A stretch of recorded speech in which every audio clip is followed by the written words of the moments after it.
Polaroid. आज हम Polaroid के बारे में विस्तार से पढ़ेंगे। पिछली कक्षा में हमने ध्रुवण के बारे में जाना था। तो ये जो पोलेराइड है वह समतल ध्रुवित प्रकाश उत्पन्न करने की सबसे सस्ती और सरल युक्ति है। मतलब समतल ध्रुवित प्रकाश उत्पन्न करने की सबसे सरल एवं सस्ती युक्ति को पोलेराइड कहा जाता है। अर्थात हम ये भी कह सकते हैं पोलेराइड के द्वारा हम समतल ध्रुवित प्रकाश उत्पन्न करते हैं। और इसका जो मुख्य काम है पोलेराइड का, यह जो साधारण प्रकाश जो है जो कि अध्रुवित होता है उसे ध्रुवित प्रकाश में बदल देता है। सबसे पहले अपन इसकी बनावट के बारे में जानते हैं। पोलेराइड का बनावट कैसे होता है। तो पोलेराइड को बनाने के लिए सर्वप्रथम सन 1932 में E.H. लेन नामक वैज्ञानिक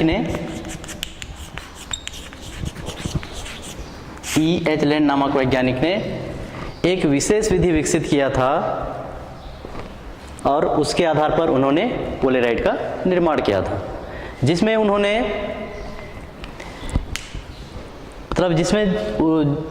E.H. लेन नामक वैज्ञानिक ने जब पोलेराइड का निर्माण किया था तो उसके लिए उन्होंने दो समतल कांच का प्लेट के बीच एक पतली सी फिल्म रखा गया था। और वो जो फिल्म जो होता है वह फिल्म उसको बनाने के लिए नाइट्रोसेल्यूलोज का एक पतली शीट पर हर्पेथाइट या आइडोक्विनाइन सल्फेट इसके क्रिस्टल इस प्रकार से रखे गए थे या उसमें इस प्रकार से फैलाकर रखे गए थे कि उन क्रिस्टलों की जो अक्ष है वह एक दूसरे के समांतर रहे। तो पोलेराइड का निर्माण करने के लिए E.H. लेन नामक वैज्ञानिक ने जो विधि विकसित की थी उस विधि के आधार पर कांच के दो प्लेटों के बीच एक फिल्म रखा गया था और वह जो फिल्म था वह फिल्म नाइट्रोजोसेलुलोज है उसकी पतली शीट पर एक कार्बनिक यौगिक हर्पेथाइट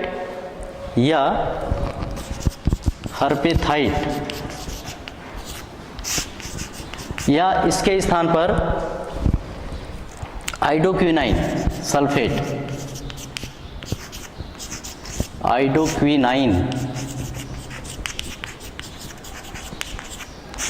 सल्फेट इसके अति सूक्ष्म आकार के क्रिस्टल को इस प्रकार से उस शीट पर फैलाकर रखा गया था कि इनके जो अक्ष हैं वे परस्पर समांतर रहें।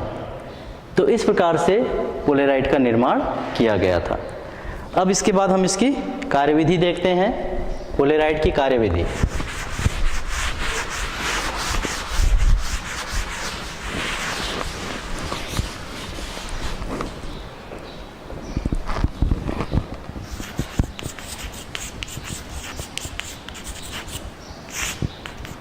पोलेराइड कैसे काम करता है। जब साधारण प्रकाश को हम पोलेराइड से होकर के गुजारते हैं तो पोलेराइड से गुजरने के पश्चात साधारण प्रकाश समतल ध्रुवित प्रकाश में बदल जाता है। तो उसके लिए हम इसको एक चित्र के माध्यम से समझ सकते हैं।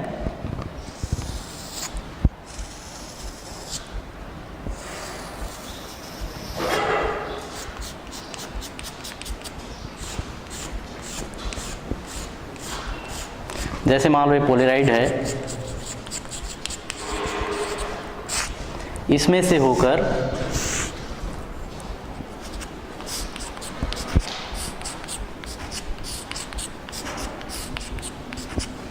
यदि हम यहाँ पर बीच में डॉट बना दें,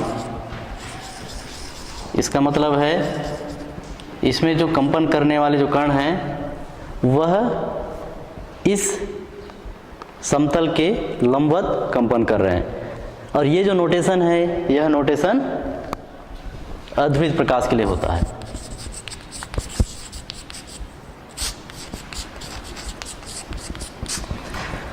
तो इस अध्रुवित प्रकाश को जब हम पोलेराइड से होकर के गुजारते हैं तो इस दिशा में दूसरी ओर हमको यहाँ पर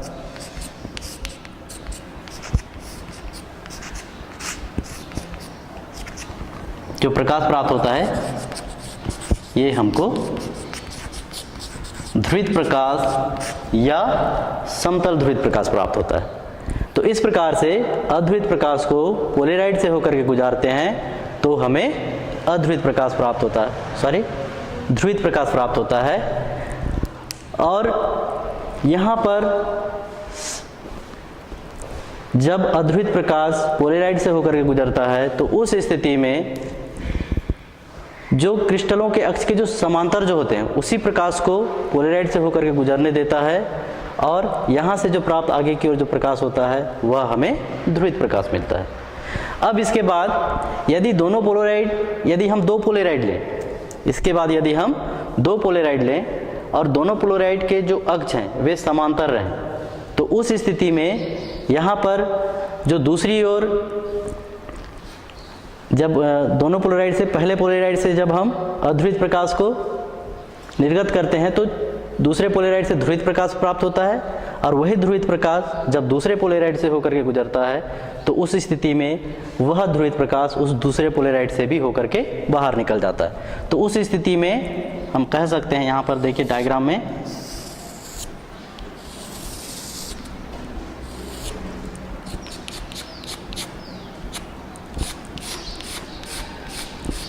ये पहला पोलेराइड है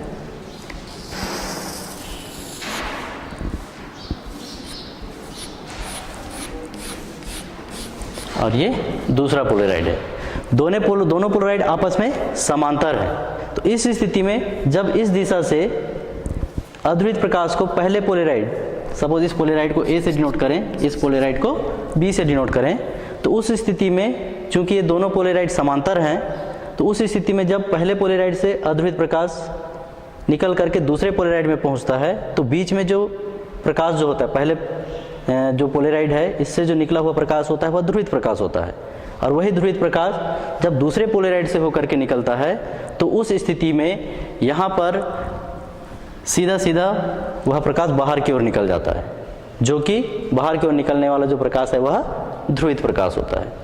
अब इसके बाद यदि ये दोनों पोलेराइड परस्पर लंबवत हो जाएं, अभी ये दोनों पोलेराइड समांतर हैं, अब क्या हो जाए, दोनों पोलेराइड परस्पर लंबवत हो जाएं।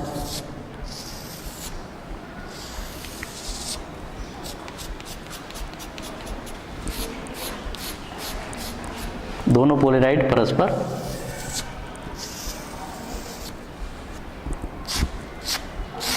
इसको इस प्रकार से बना देते हैं। ये पहला पोलेराइड है ए और दूसरा पोलेराइड है बी।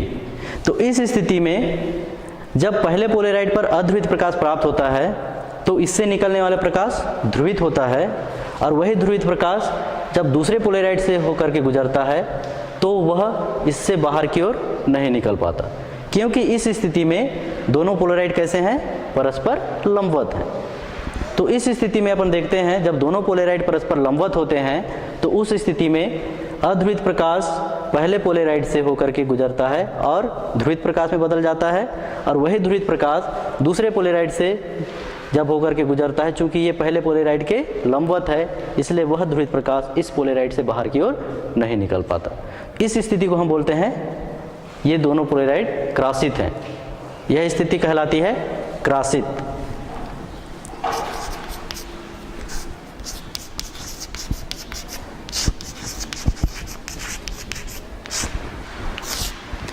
अर्थात और इसमें जो पहला जो पोलेराइड जो होता है इसे हम ध्रुवक कहते हैं और दूसरा जो पोलेराइड होता है उसे हम विश्लेषक कहते हैं।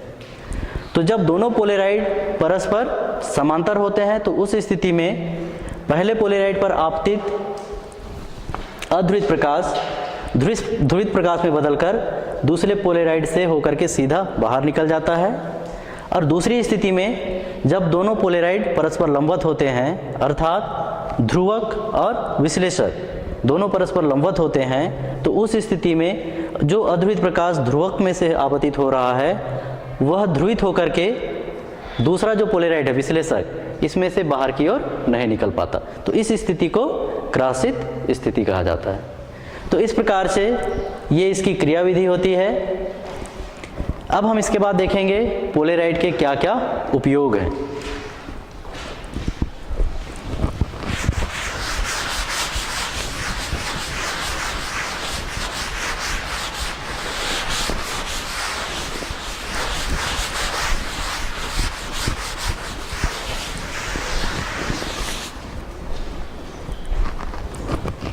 अगला हमारा सब टॉपिक है पोलेराइड के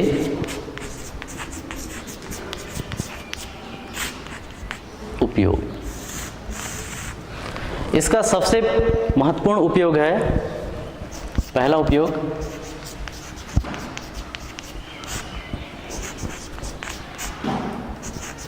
प्रकाश की चकाचौंध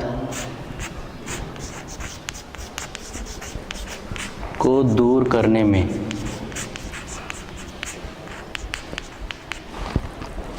पोलेराइड की सहायता से हम प्रकाश की चकाचौंध को दूर कर सकते हैं। इसके लिए जो धूप के जो चश्मे जो होते हैं, सन ग्लासेस जो होते हैं, उनके जो कांच जो होते हैं वह पोलेराइड के बनाए जाते हैं।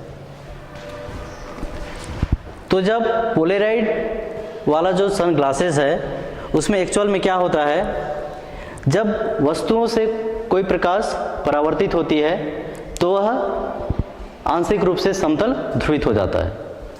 किसी भी वस्तुओं से जो परावर्तित जो प्रकाश जो होता है वह आंशिक रूप से समतल ध्रुवित होता है। और जो पोलेराइड है, इस आंशिक रूप से जो समतल ध्रुवित प्रकाश है उसके क्षैतिज कंपनों को काट देता है, जिसके कारण वहाँ पर प्रकाश का जो चकाचौंध है वह खत्म हो जाता है। इसलिए जो सन ग्लासेस जो होते हैं, पोलेराइड की जो सन ग्लासेस होते हैं, उन सन ग्लासों में प्रकाश की चकाचौंध हमको नहीं दिखाई देता। और जनरली जो साधारण जो सन ग्लासेस होते हैं उसको पहनते हैं तो यदि डायरेक्ट उस ग्लास पर सूर्य का प्रकाश पड़े तो हमको चकाचौंध प्राप्त होता है। लेकिन यदि हम पोलेराइड युक्त जो सनग्लासेस हैं उसको पहनते हैं तो उसमें प्रकाश का चकाचौंध नहीं होता। तो इस प्रकार से पोलेराइड का पहला उपयोग है, पोलेराइड प्रकाश की चकाचौंध को समाप्त करता है। इसके बाद है दूसरा उपयोग, रात्रि के समय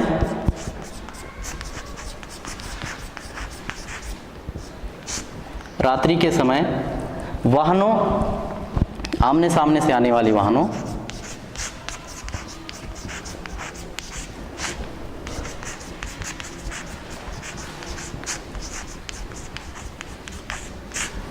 रात्रि के समय आमने सामने से आने वाली दो वाहनों को सुरक्षित पार करने के लिए, दो वाहनों को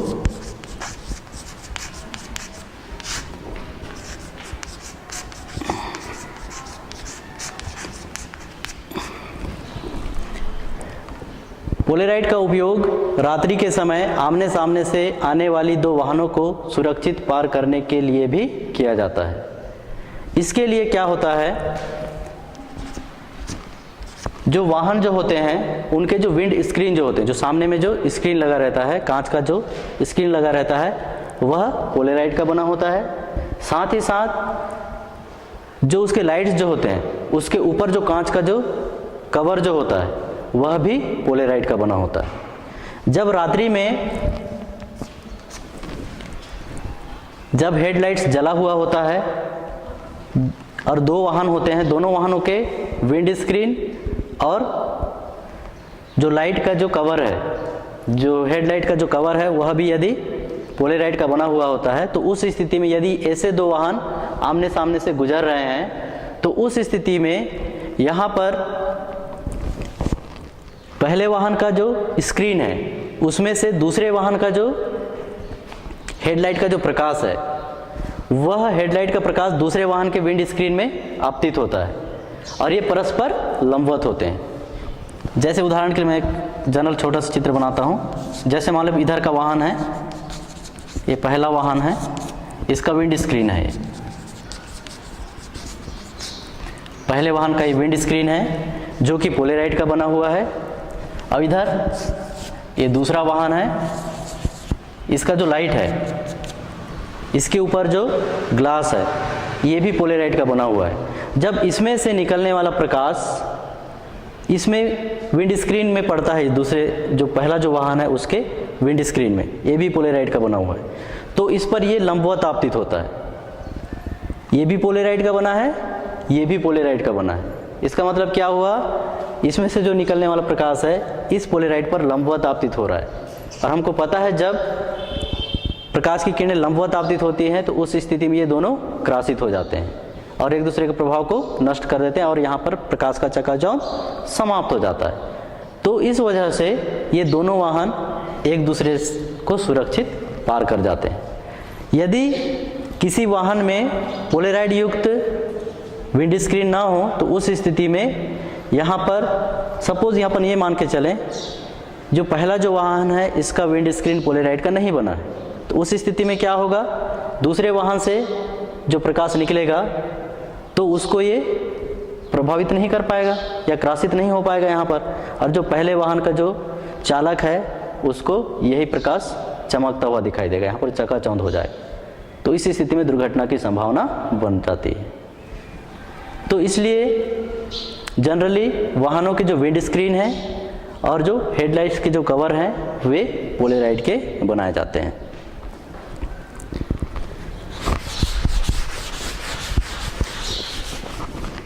इसके बाद अगला उपयोग देखते हैं,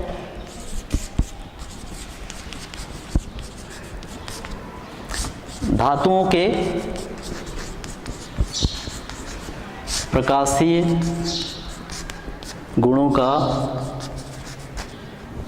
अध्ययन करने में।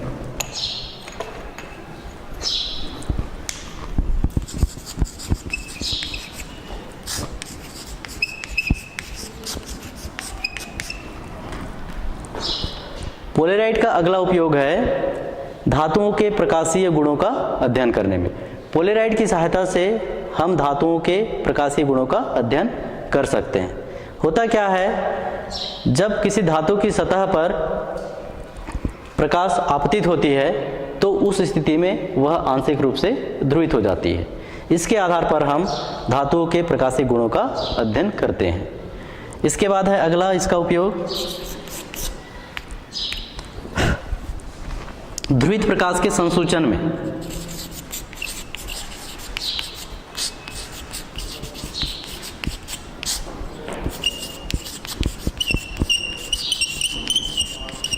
संसूचन या इसी को डिटेक्शन भी कहते हैं अंग्रेजी में।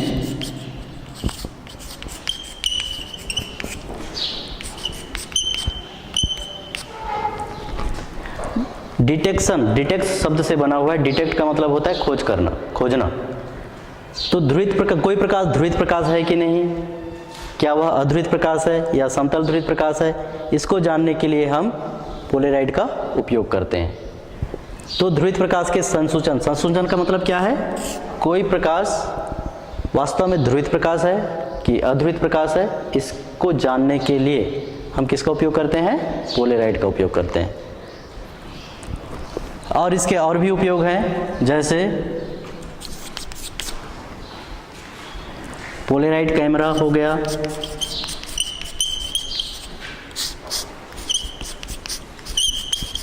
पोलेराइड कैमरा,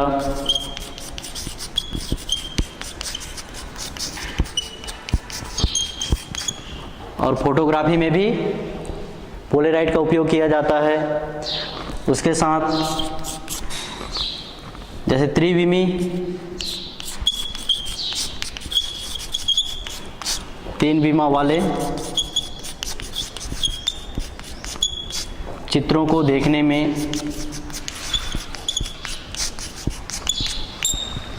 तीन विमा वाले चित्रों को देखने में, तीन विमा का मतलब क्या होता है, जिसमें तीन एक्सिस होते हैं, एक्स वाई और जेड। उस प्रकार के जो डायग्राम्स जो होते हैं उन्हें त्रिविमी कहते हैं। हमारे पास एक विमा, द्विविमा और तीन विमा इस प्रकार से होता है। इसको अपन बता सकते हैं, एक विमा का मतलब एक सरल रेखा होता है, द्विविमा का मतलब जिसमें दो अक्ष एक्स एक्सिस और वाई एक्सिस होते हैं। जैसे कि एक ब्लैक बोर्ड है, इसमें केवल इसकी लंबाई है और इसकी केवल चौड़ाई है, इसकी मोटाई नहीं है, मतलब इसमें केवल दो विमा है। और त्रिविमा का मतलब जिसमें लंबाई भी होता है, चौड़ाई भी होता है और उसकी मोटाई या ऊंचाई भी होता है। जैसे ये जैसे बॉक्स है, ये त्रिविमा का उदाहरण है। तो इस प्रकार के जो पिक्चर्स होते हैं या इस प्रकार के जो डायग्राम्स जो होते हैं उसको देखने के लिए भी हम पोलेराइड का उपयोग करते हैं। तो इस प्रकार से ये पोलेराइड के उपयोग हैं।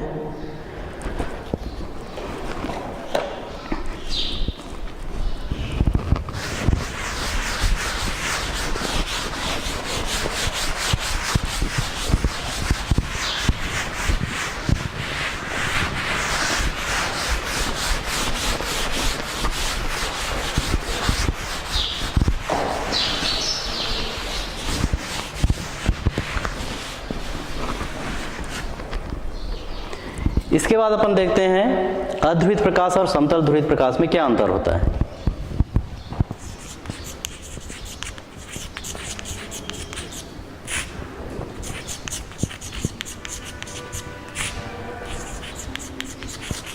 अध्रुवित प्रकाश और ध्रुवित प्रकाश। समतल ध्रुवित प्रकाश को हम केवल ध्रुवित प्रकाश भी कह देते हैं।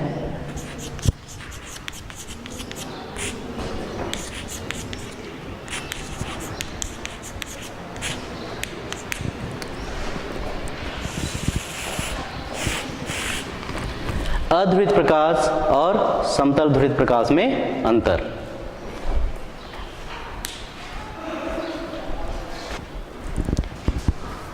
अब हम देखते हैं अध्रुवित प्रकाश और ध्रुवित प्रकाश में अंतर। इधर है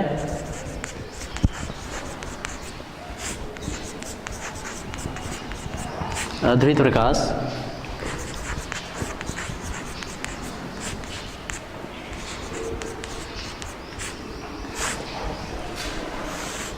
जब भी हम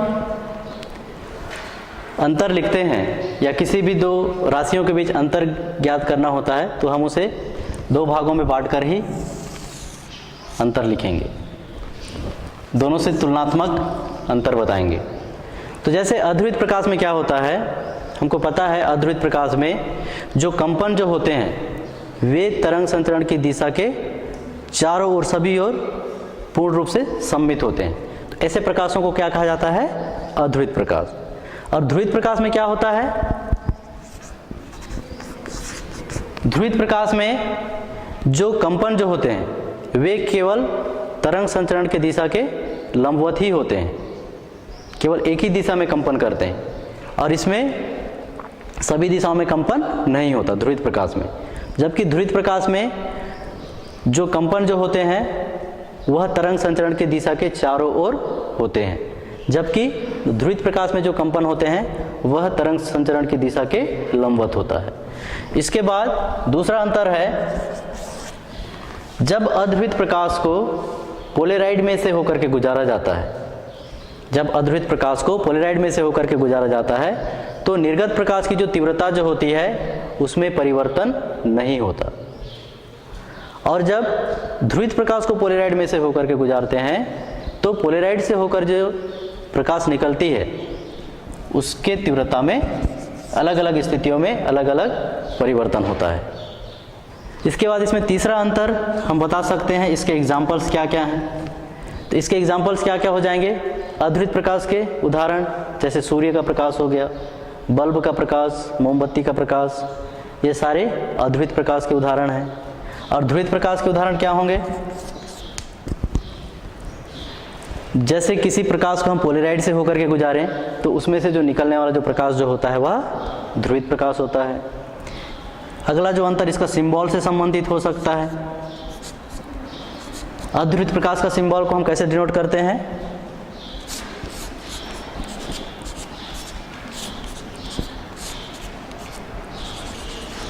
ये जो सिंबल है अध्रुवित प्रकाश का है, या ऐसा ना करके अपन ज़्यादातर इस प्रकार का सिंबल उपयोग करते हैं।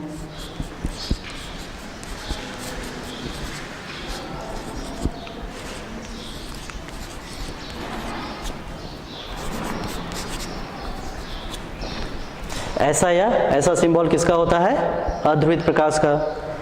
और ध्रुवित प्रकाश का सिंबल कैसा होता है,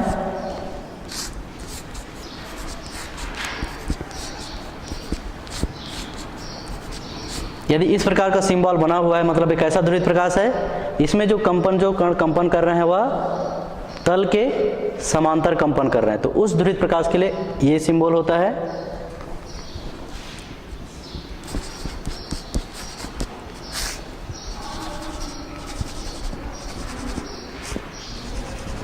और ध्रुवित प्रकाश का ये जो सिंबल है यह किसके लिए होता है, जब कण तल के लंबवत कंपन कर रहे हैं तो उस स्थिति में इस सिंबल का प्रयोग ध्रुवित प्रकाश के लिए किया जाता है।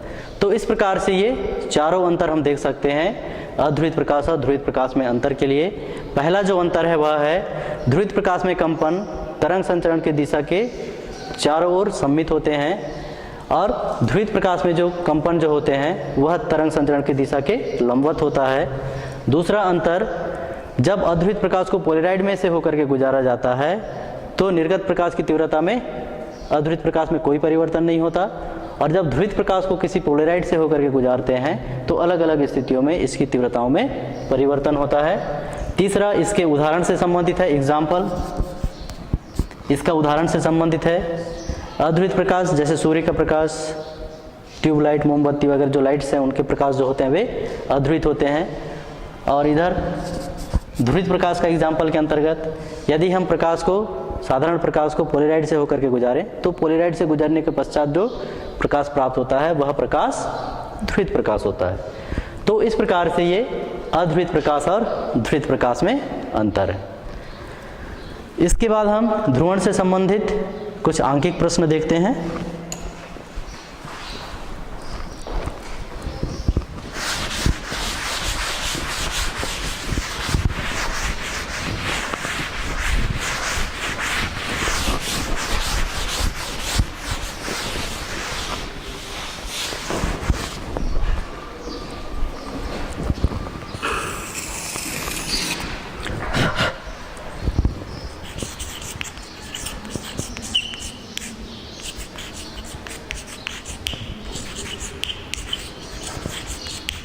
ध्रुवण से संबंधित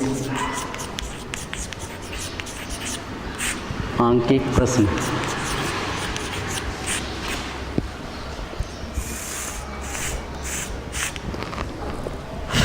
इसमें से पहला प्रश्न है,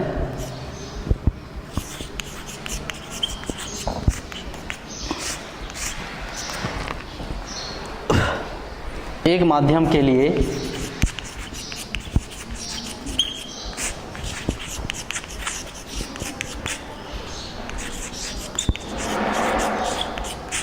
ध्रुवण कोण का मान, एक माध्यम के लिए ध्रुवण कोण 60 अंश है। इसके लिए क्रांतिक कोण का मान ज्ञात कीजिए।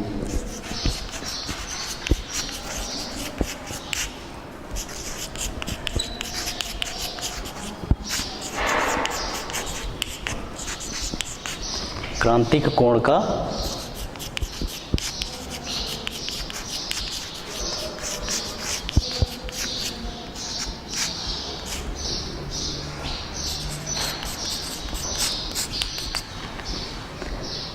यहाँ पर एक हमारे लिए शब्द है क्रांतिक कोण। वास्तव में क्या होता है इसके बारे में जान लेते हैं। हम जब प्रकाश का ध्रुवण पढ़ रहे थे तो वहाँ पर हमने जाना था ब्रूस्टर कोण के बारे में। ब्रूस्टर कोण क्या होता है? जब किसी माध्यम पर कोई प्रकाश किरण आपतित होती है तो एक आपतन कोण का एक ऐसा मान होता है जिसके लिए जो प्रकाश है वह पूर्णतः समतल ध्रुवित प्रकाश में बदल जाता है। तो उस आपतन कोण को ही हम ध्रुवण कोण कहते हैं। अब है यहाँ पर एक क्रांतिक कोण क्या होता है। तो क्रांतिक कोण के लिए कंडीशन है, जब कोई प्रकाश किरण सघन माध्यम से विरल माध्यम में प्रवेश करती है, जब कोई प्रकाश किरण सघन माध्यम से विरल माध्यम में प्रवेश करती है तो उस स्थिति में आपतन कोण के लिए जो अपवर्तन कोण का जो मान है, क्योंकि हमको पता है जब कोई प्रकाश किरण सघन से विरल माध्यम में प्रवेश कर रही है मतलब वहाँ पर प्रकाश का अपवर्तन होता है। मतलब जब माध्यम बदलता है, कोई प्रकाश किरण अपना माध्यम बदलता है, एक माध्यम से दूसरे माध्यम में प्रवेश करता है तो निश्चित रूप से वहाँ पर प्रकाश का अपवर्तन होता है। तो जब कोई प्रकाश किरण सघन माध्यम से विरल माध्यम में प्रवेश करती है तो उस स्थिति में आपतन कोण के एक ऐसे मान के लिए जिसके लिए जो अपवर्तन कोण जो होता है वह 90 अंश का हो जाता है। आपतन कोण के एक विशेष मान के लिए अपवर्तन कोण का मान कितना हो जाता है? 90 अंश हो जाता है। तो उस स्थिति में वह जो आपतन कोण है उस आपतन कोण को हम क्रांतिक कोण कहते हैं। जब प्रकाश का अपवर्तन होता है सघन से विरल माध्यम में तो उस स्थिति में आपतन कोण के लिए जो अपवर्तन कोण है उसका मान 90 अंश का हो जाता है। तो उस आपतन कोण को हम क्रांतिक कोण कहते हैं। ध्रुवण कोण किसे कहते हैं? एक निश्चित आपतन कोण के लिए प्रकाश जब परावर्तित होता है तो उस स्थिति में परावर्तित प्रकाश पूर्णतः समतल ध्रुवित प्रकाश में बदल जाता है। तो उस आपतन कोण को हम ध्रुवण कोण कहते हैं। जिसे हम IP से डिनोट करते हैं, और क्रांतिक कोण को C से डिनोट किया जाता है, कैपिटल C से। अब यहाँ पर देखते हैं यहाँ पर कौन कौन सा सूत्र प्रयोग होगा। सूत्र है, पहला सूत्र प्रयोग होगा ध्रुवण के नियम से, ब्रूस्टर के नियम से, mu is equal to 10IP, और दूसरा जो फार्मूला प्राप्त होगा ये प्राप्त होगा mu is equal to 1/sin c, जहाँ पर C क्रांतिक कोण है। ये जो C है क्रांतिक कोण है। अब यहाँ पर दिया है IP का मान 60 अंश, अतः पहले समीकरण से अतः mu is equal to 10IP से हमको प्राप्त हो जाएगा म्यू का मान 10, 60 अंश, और 60 अंश का मान कितना होता है √3 वर्गमूल 3। यहाँ पर हमको मिला म्यू का मान वर्गमूल 3। इस मान को हम इस सूत्र में रखते हैं।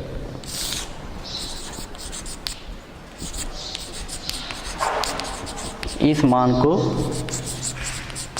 सूत्र mu is equal to 1/sin c में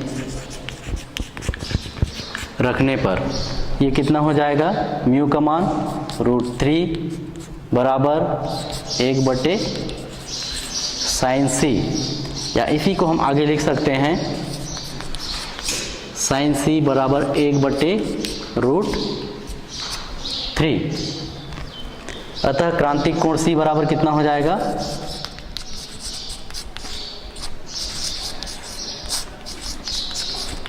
अतः क्रांतिक कोण C बराबर, जब इस ऐसा कंडीशन होता है तो इस स्थिति में हम इसे जो त्रिकोणमिति के जो प्रतिलोम जो होते हैं उसके आधार पर लिख सकते हैं। तो जब साइन दूसरे पक्ष में चला जाएगा तो साइन का प्रतिलोम हो जाता है, साइन का इनवर्स जिसको कहते हैं। तो C बराबर ये दूसरे पक्ष में चला गया तो साइन का इनवर्स ब्रैकेट में 1/√3। तो ये हमारा क्रांतिक कोण का मान है। इतना आंसर मिलेगा हमें। C का मान मिलेगा साइन इनवर्स 1/√3।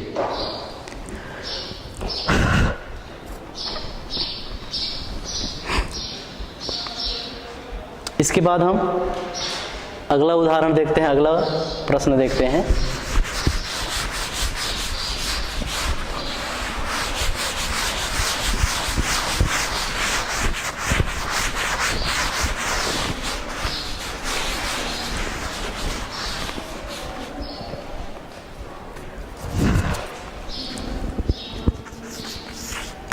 दूसरा प्रश्न, प्रकाश की किरण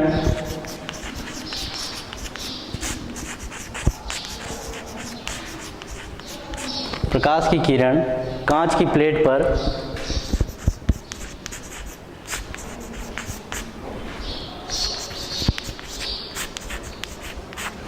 की प्लेट पर उसकी सतह से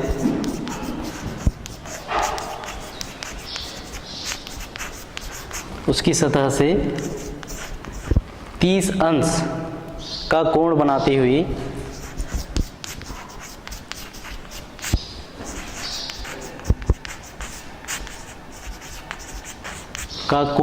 हुई आपतित होती है।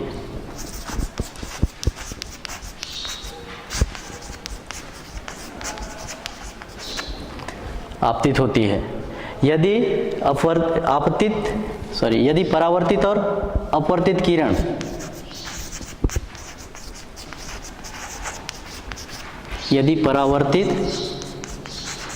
और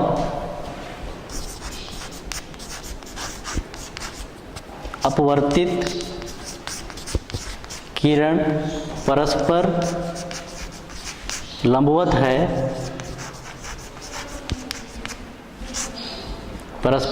है तो माध्यम का अपवर्तनांक ज्ञात कीजिए।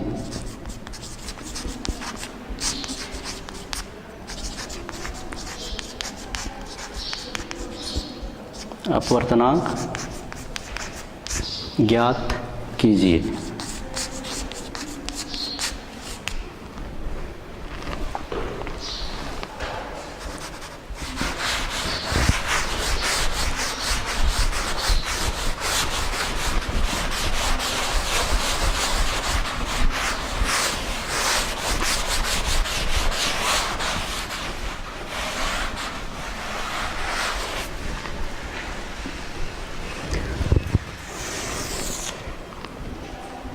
इसका हल देखिए,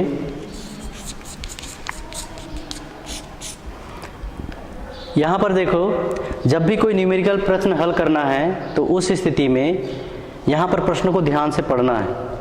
यहाँ पर देखो, प्रकाश की किरण कांच की प्लेट पर कांच की सतह से, उसकी मतलब कांच की सतह से 30 अंश का कोण बनाते हुए आपतित हो रही है।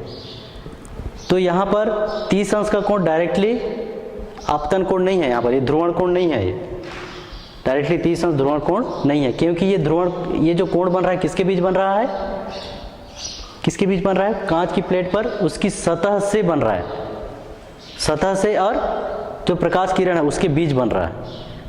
इस प्रकार से यदि अपन यहाँ पर देखें तो ये कांच की सतह है मान लो, और ये प्रकाश किरण आपतित प्रकाश, तो ये वाला कोण है ये 30 अंश। तो इसका मतलब जब यहाँ पर अभिलंब खींचेंगे तो ये वाला कोण कितने अंश का होगा, 60 अंश।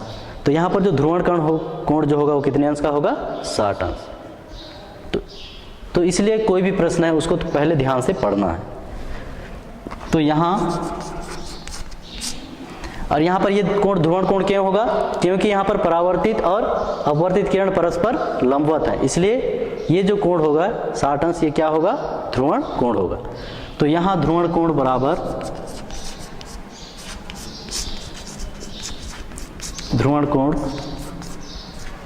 IP बराबर, हम इसको लिख सकते हैं 90 माइनस 30 अंश बराबर 60 अंश।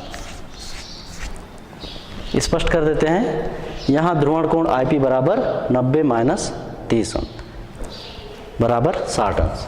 अब सूत्र ध्रुवण ब्रूस्टर के नियम से μ इज इक्वल टू 10 IP, यहाँ से हमको मिल जाएगा μ इज इक्वल टू 10 IP का मान 60 अंश, ये हमको प्राप्त हो जाता है। μ इज इक्वल टू 10 60 अंश का मान होता है √3। तो ये हमारा आंसर होगा। μ का मान मिलेगा वर्गमूल 3। धन्यवाद।